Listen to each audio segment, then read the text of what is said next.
ማሚቴ ወደ ራሷ ተመለሰች። እስከዛሬ ድረስ አውቃ ስታስመስል እንደነበረ ተናገረች። እኔ እስከዛሬ ነገሮችን ለማጣራትና ማን ጠላቴና ማን ወዳጅ እንደሆነ ለመለየት ነበር ሳስመስል የነበረው እንጂ ምንም አልሆንኩም፣ አልታመምኩም፣ ምንም ነገር አልደረሰብኝም፣ መናገርም መንቀሳቀስም እችላለሁ በማለት ተመልሳለች ማለት ነው። ሰላም ቤተሰብ እንዴት ናችሁልኝ? እኔ ያለው ፈጣሪ ተመሰገነ ይሁን። በያላችሁበት ሰላማችሁ ብዝት ትርፍርፍ ይበልልኝ። ለዚህ ቤት አዲስ የሆናችሁ ሰብስክራይብ፣ ሼር፣ ላይክ የመደወል ምልክቱን እየነካችሁ ቤተሰብ እንድትሆኑ በትህትና እጠይቃችኋለሁ። ርብቃን ክፍል 33 ተለቋል። ክፍል 33 ላይ እንግዲህ ርብቃዬና አቤሎ ወደ ከተማ ተመልሷል ከአጎቷ ጋር ማለት ነው። አጎቷ ደግሞ ወደ ከተማ መሄድ የፈለገው እንግዲህ እስከዛሬ ድረስ ርብቃ ስትጎዳበት ልጇ የወረደባት ያ ሁሉ ስቃይ ደስታውን ያጣችበት ምክንያት አጎቷ ነበረ።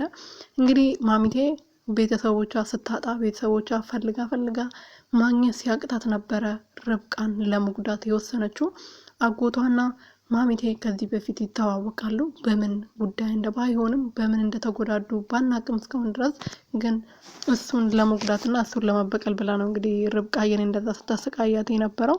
ይሄን ነገር ደግሞ የርብቃዬ አጎት ካወቀ በኋላ ፎቶ አሳይታው ነበርና ፎቶን ካየ በኋላ ግዴታ እኔ ወደ ከተማ መሄድ አለብኝ፣ ማሚቴ ማግኘት አለብኝ በማለት ርብቃንም አቤልንም አናግሯቸው ወደ ከተማ ሄደን ነገሮችን ማስተካከል አለብን እንጂ እናንተ እዚህ ሸሽታችሁ እዚህ ቁጭ ብላችሁ እዛ ምን የሚፈጠርና የሚስተካከል ነገር የለም። በአካል ሄዳችሁ ነገሮችን አስተካክላችሁ ወደ ራሳችሁ ቤት ገብታችሁ ፍቅራችሁን ትዳራችሁን ማደስ አለባችሁ በማለት እየመከራቸው ነበርና ርብቃዬ ደግሞ ከዚህ በፊት እንግዲህ አዩ አታሉራት የቤቱን ካርታ ራሷ አንስታ በራሷ እጅ እንደሰጠችው ላጎቷ ነግሯለች። እንዴት እንደዚህ ታረጋለሽ?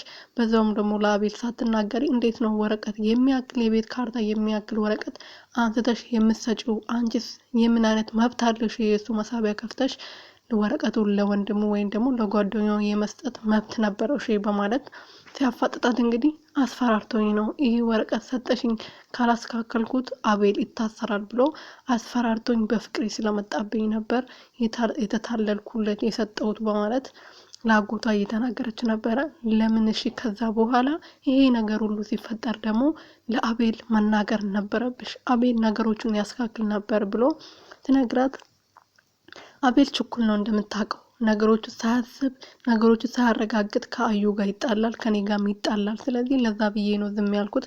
አሁን እንሄድና ነገሮችን ካስካከልንና እውነት መሆኑን ካረጋገጥ ነው በኋላ ሁሉም ነገር ለአቤሎ እንናገራለን ብለዋለች። ወደ ከተማ ተመልሷል ማለት ነው። ማሚቴ እንግዲህ ነቅታ ከአዙ ጋር ማሚቴ እንግዲህ ከአዙዬ ጋር ስታወራ ነበርና ሁሉም ነገር አውቃለሁ እስከዛሬ ድረስ ታስመስል ነበር ማን ጠላቴና ማን ወዳጅ እንደሆነ ለመለየት ነበር እስከዛሬ ድረስ እንደዛ ሰው ሆነ የነበረው እንጂ እኔ አልታመምኩም፣ ምንም ነገር አልተፈጠረም በማለት ስትመልስለት እንግዲህ አዙዬ በጣም ነበር የደነገጠችው። እንግዲህ ማሚቴ እኔ እስከዛሬ ርብቃን ለበደልኳት መካሻ ይሆነኛል አንቺና ሪች አቤልና ርብቃን ለመርዳት እየሞከራችሁ እንደሆነ በደንብ አውቃለሁ። ወረቀቱንም እዛ እንደሄደች በደንብ አውቃለሁ። አዩና መቴ አንድ ላይ እንደሆኑ አውቃለሁ። የርብቃዬ ልጅንም አዩ እንዳስወረደው በደንብ አውቃለሁ። ስለዚህ አንቺም ከዚህ ነገር መውጣት ከፈለግሽ ርብቃንም መርዳት ከፈለግሽ ከኔ ጋር መተባበር አለብሽ። እኔ እንደዚህ እንዳወራው ወይም ደግሞ ሁሉም ነገር እንደማስታውስ አዩና መቲ ማወቅ የለባቸው፣ ማንም ሰው ማወቅ የለበትም። ስለዚህ አንቺ ምንም ነገር መናገር አይጠበቅብሽም። እኔ ያልኩሽን ነገር ብቻ ነው የምታረጊው። እኔ የምሰጥሽን ወረቀት ሄደሽ ለሪት ትሰጫታለሽ ብላት ነበርና ከዚህ በፊት ካስታወሳችሁት ታማ በተኛችበት ሰዓት የቤቷ መፍቻ ቁልፍ መኝታ ቤቱ ማለት ነው አዩ በተደጋጋሚ ሲፈልግ አጥቶት ነበረ። አዙን ፈልጋ አጣው ነበር። ምክንያቱም ዋናው ዶክመንቱ የቤቱ ካርታ እዛ ውስጥ ስለነበረ ማለት ነው። እና ያን ዶክመንት እንግዲህ ዛሬ አውጥታ ለአዙ ሰጣ። አዙ ደግሞ ወስዳ ለሪች ሰጣለች ማለት ነው። ለሪች ሁሉም ነገር ተናግራለች። ሁሉም ነገር እንዳስታወሰች ስታስመስል እንደነበረ ሁሉም ነገር ለሪች ተናግራ ነው የመጣችው። እንግዲህ ዶክመንቱን እንግዲህ ሪችዬ እዚህ ነገር ላይ ብዙ ምንተን እውቀቱ ስለሌላት እውቀትን ለምችለውና ይሄን ነገር ለምችል ሰው አሳልፋ ሰጥተዋለች። ያ ልጅ ደግሞ የሚከታተለው እውነት ነው እውነተኛ ዶክመንት ይሄ ነው በማለት በጣም ደስ ብሏቸው ነበርና ርብቃና አጎቷ አቤል ወደ ቤት ተመልሷል። ወደ ቤት ሲመለሱ እንግዲህ ያልተጠበቀና ያልታሰበ ነገር ነበር የተፈጠረው። አጎቷ ከዚህ በፊትም ከማሚቴ ጋር ይተዋወቃሉ።